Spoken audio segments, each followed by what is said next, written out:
Ny finoana ary no isa rahantsika omaly tao amin'ny lapan'ny kolontsaina sy ny fanatanjahantena Mahamasina tao no nanamaria ny Eklezia Episkopaly Malagasy ny fahadimapolo amby zato taona nidiran'ny finoana Anglikana teto Madagasikara. Rahantsika ny akon'izay.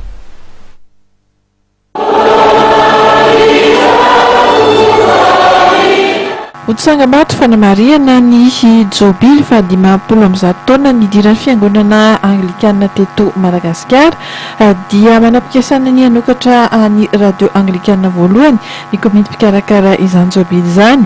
Efa nalefa tany amin'ny tompon'andraikitry ny mikasika izany ny antotaratasy mikasika izay fananganana izay araka ny voalaza omaly nandritra ny fitaovam-pivavahana izay nentina nanamariana izay Jobily fahadimapolo amby zato taona izay izay tanterahana atetsy amin'ny lapan'ny fanatanjahantena sy ny kolontsaina tetsy Mahamasina.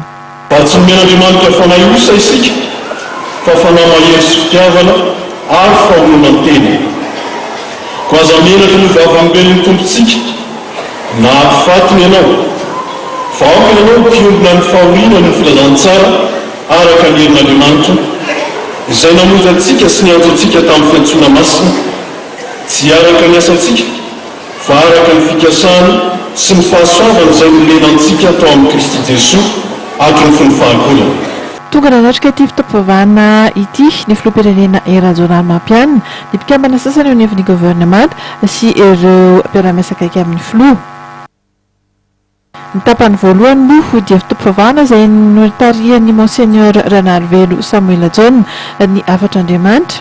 Dia araka ny voasoratra taon'ny bokyny Timoty teo dia hoe fanomen'Andriamanitra fanahy mankely isika. Somary famotinana ihany moa izany damina fanomen'Andriamanitra fanahy mahery isika. Tao Jobily no atsena raha ny soratra masina nozoina ny foto-keviny be fonosiny izany hoe Jobily izany dia indraindray toa mahasatakatra ihany raha toka ny olana isika hifaly sy rava io mpisideran'Andriamanitra eo ia hoe raha ny soratra masina tokoa no zoina sy vakiny dia eo no mahatonga fisalasalana angamba indraindray. Ny tapany faharoa indray dia nisy ny fanolorana mari-boninahitra ho an'ireo azo vanim-pona.